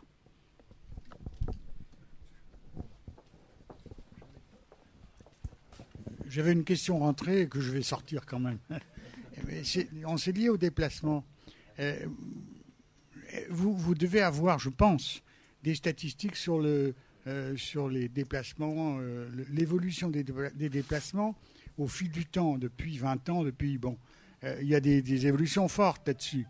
Et qui sera intéressant, est-ce qu'on peut les corréler avec l'évolution du prix du fuel ? Quand le baril de Brent passe à $100 ou s'il redescend à 20. C'est en lien avec ce que disait Jean-Pierre, ça m'a aidé à formuler. Mais j'ai l'impression, mais c'est une impression purement abstraite et qui vient de je ne sais où, qui n'est pas du tout étayée. J'ai l'impression que les évolutions du prix du pétrole jouent sans doute un rôle, mais à la marge sur les déplacements. Je crois, moi. Alors, est-ce qu'on a une étude sur le long terme et en même temps de nombre de gens qui se déplacent, du kilomètre qu'ils font? Parce que on doit les kilomètres par véhicule et par automobiliste. Ça c'est intéressant. Et il faudra qu'on le regarde un peu plus près parce que si on fait une projection, vous parliez, il faut développement durable, économie, machin, etc. On se rend bien compte que on ne sait pas sur quel pied danser, on ne sait pas si effectivement ça a un impact, effectivement il faut réduire, ou est-ce que ça change pas grand-chose, quoi. Effectivement, je pense qu'effectivement on a des données sur toutes ces choses-là et du coup ça il faudrait l'approfondir. Donc ces cartes-là sont issues du recensement de la population où là on voit qu'on est quand même sur du coup des données qui sont pas comparables tous les ans alors que les fluctuations du prix du pétrole ça arrive un peu plus vite. Mais on peut récupérer des données auprès de l'équipement sur les flux routiers, des choses comme ça, donc des choses qui sont du coup un peu plus conjoncturelles. Et alors moi je pense que quand même dans cet effet-là il y a sûrement un effet il y a sûrement une résistance importante au fait que les gens, quand même, là où ils choisissent leur lieu d'habitation, une fois qu'ils ont acheté leur maison, c'est un peu contraint donc, mais a priori, on aurait des éléments statistiques pour approfondir effectivement ce thème-là. Ouais. Oui, je vous propose d'arrêter notre... J'ai un dernier élément de réponse en fait par rapport à cette question-là. En fait, ça... c'est vrai que les gens, voilà, ils vont peut-être pas forcément changer leur habitude une fois qu'ils sont partis assez loin de leur lieu d'emploi et que la voiture finalement est le seul moyen de transport qu'ils ont pour aller travailler, hein, parce que les transports collectifs, hein, c'est très organisé, mais quand on sort de la ville, après on peut plus rien faire, hein, sinon c'est très coûteux. On peut mettre un bus pour une personne. Donc ces gens-là, ils sont bien coincés. Par contre, les autres, dans le phénomène d'étalement urbain, sur les dernières années, on sent un ralentissement du phénomène parce que forcément, les gens, dans leur achat de maison, ils prennent en compte leur budget carburant. Et comme il a explosé, ils vont partir moins loin. Donc ça, c'est quelque chose qu'on a vu dans le dossier étalement urbain. Le budget carburant, c'est pris en compte dans le projet d'achat de maison. Oui, alors qu'avant, finalement, c'est une nouvelle contrainte en fait qui s'est ajoutée. Ouais. Bien, je vous propose de suspendre notre débat de ce soir.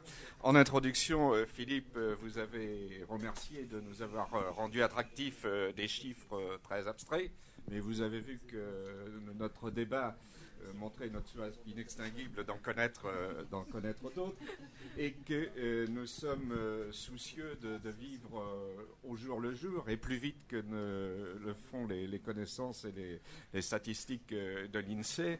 Notamment, nous sommes très attachés à cette évolution de passer du quantitatif que savait bien faire l'INSEE à un qualitatif que nous devons tous construire, et notamment en introduisant les données liées au développement durable. Un certain nombre de points sont à éclaircir pour bien mesurer l'impact de notre appareil productif dans la région, notamment lorsque l'on parle des cadres.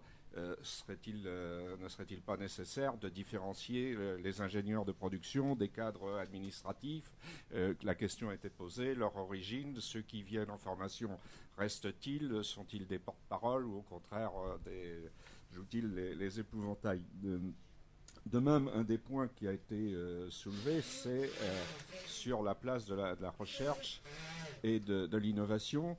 Et vous l'avez souligné, il y a eu 9 pôles de compétitivité de créer. La région, la communauté urbaine, le Conseil général, enfin différents partenaires, l'État, ont fait un gros effort d'implantation d'écoles, d'universités. Ces créations de pôles donnent à nos yeux une dynamique nouvelle à la recherche.